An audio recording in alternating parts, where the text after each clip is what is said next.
కొండాపూర్లో Manjira pipe line road నుంచి చక్కగా గుసాయిస్తే left తీసుకుంటే రాఘవేంద్ర కాలనీ రోడ్ వస్తుంది.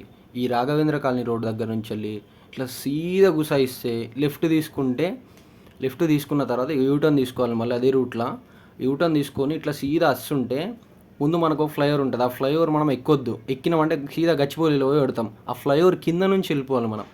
మన రూట్కి మనం వెళ్ళే పాత్లో కింద నుంచి వెళ్ళిపోయినామంటే కొండాపూర్ సిగ్నల్ వస్తుంది. ఆ కొండాపూర్ సిగ్నల్ కన్నా ముందే ఒక లెఫ్ట్ ఉంటుంది. ఆ లెఫ్ట్కి వెళ్ళిపోవాలి మనం. ఇక్కడైతే ట్రాఫిక్ అయితే ఘోరంగా ఉన్నది. నేనైతే ర్యాపిడో బుక్ చేసుకొని పోయినా. నేనైతే బైక్ వేసుకోవాలి. మేము ముగ్గురం పోయినా. మొత్తం ఈడ చాలా అంటే చాలా ట్రాఫిక్ ఉంది. ముందైతే పోలీసులు ఉన్నారు. అందుకోసం అన్న సైడ్ నుంచి పోనీ అన్న అని చెప్పిన ర్యాపిడో అన్ననైతే. ఇక్కడ చూడండి, పోలీసులు ఉన్నారు. అందుకోసం ముగ్గురం ఉన్నాం కాబట్టి భయపడకుండా ఇట్లా వెళ్ళిపోయినాం. అంటే లిఫ్ట్ తీసుకున్నాం. ముందు సిగ్నల్ ఉంది, దానికన్నా ముందు ఇక్కడ లిఫ్ట్ తీసుకుని ఈ రూట్లోనే సీదా వెళ్తే ఇది ఒక చిన్న టర్నింగ్ వస్తుంది. ఆ టర్నింగ్ తీసుకున్న తర్వాత ముందు మనకు పెద్ద పెద్ద బిల్డింగ్స్ కనిపిస్తాయి. ఆ బిల్డింగ్స్ కనబడతాయి. దాని ముందే ఉంటుంది. గుడి లోపలికి వెళ్ళడానికి ఇదైతే మెయిన్ డోరు, అంటే ముఖద్వారం అన్నట్టు. వెళ్ళగానే పెద్దమ్మ తల్లి అయితే విగ్రహం ఉంటుంది చెట్టు కింద. ఇక్కడే ముడుపులు గిట్లా అందరు కట్టుకుంటారు. ఏమైనా తీరాని కోరికలు ఉంటే తీసుకుంటారు. తర్వాత కింద అయితే రేణుకెళ్ళమ్మ తల్లి కింద నాగదేవత ఉంది. ఆ నాగదేవత పైన ఇక్కడ శ్రీచక్రం ఉంది. పైన టెంపుల్ అయితే చాలా అంటే చాలా బాగుంది.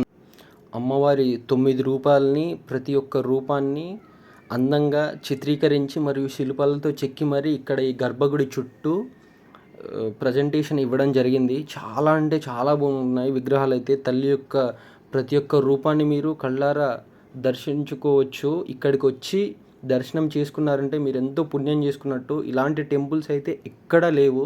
చూడండి తల్లి యొక్క విగ్రహాలు ఎలా ఉన్నాయో, ప్రతి ఒక్క రూపం.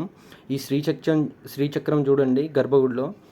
తర్వాత మనకు ఒక్కొక్క విగ్రహాన్ని బట్టి ఆ విగ్రహానికి ఆ శిల్పి చెక్కిన తీరు చూడండి. కింద శ్లోకం ఉంది, ప్లస్ దానిపైన విగ్రహాలు చూడండి మీరు ఎంత బాగున్నాయో. చాలా అంటే చాలా నీట్గా చెక్కడం జరిగింది. ఎంత అద్భుతంగా ఉన్నాయో చూడండి మీరు. ఒక్కసారి వచ్చి విజిట్ చేయండి మీరు. చాలా అంటే చాలా పీస్ఫుల్గా ఉంటుంది. ప్లస్ ఇక్కడ వచ్చేసి మనకు శివుడి యొక్క శూలం ఉంది. ప్రత్యేకంగా ఇక్కడ నిర్మించడం జరిగింది. చాలా బాగుంది. ప్లస్ ఇక్కడ విఐపి దర్శనం అని ఏముండదు. టెంపుల్ అందరికీ ఫ్రీగానే ఉంటుంది. ఇక్కడ చాలా అంటే చాలా ఆహ్లాదకరమైన ప్రదేశం ఉంది. ఈ శ్రీచక్రం చూడండి గర్భగుడి లోపల శ్రీచక్రం చాలా అంటే చాలా మంచిగా డిజైన్ చేయడం జరిగింది. ఒక్కసారి వచ్చి దర్శనం తీరని కోరికలు. ప్లస్ ఇక్కడ ప్రత్యేకత అని చెప్పాను.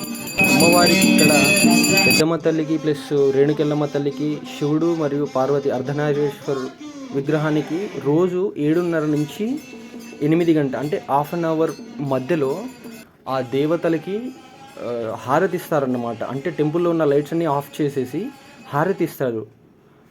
ఆ విధంగా ఉంటుంది. ఇది ముందు నుంచి వ్యూ. చాలా అంటే చాలా మంచి ప్లేస్ ఉంది ఇక్కడ. ఇక్కడ వచ్చి కొబ్బరికాయ కొట్టుకొని దర్శనం చేసుకోండి. గోశాల కూడా ఉంది ఇక్కడ. ఇక్కడ వచ్చి కూర్చొని ప్రశాంతంగా ఉండండి. ఈ వీడియో కనుక మీకు నచ్చినట్లయితే లైక్ చేయండి, కామెంట్ చేయండి, షేర్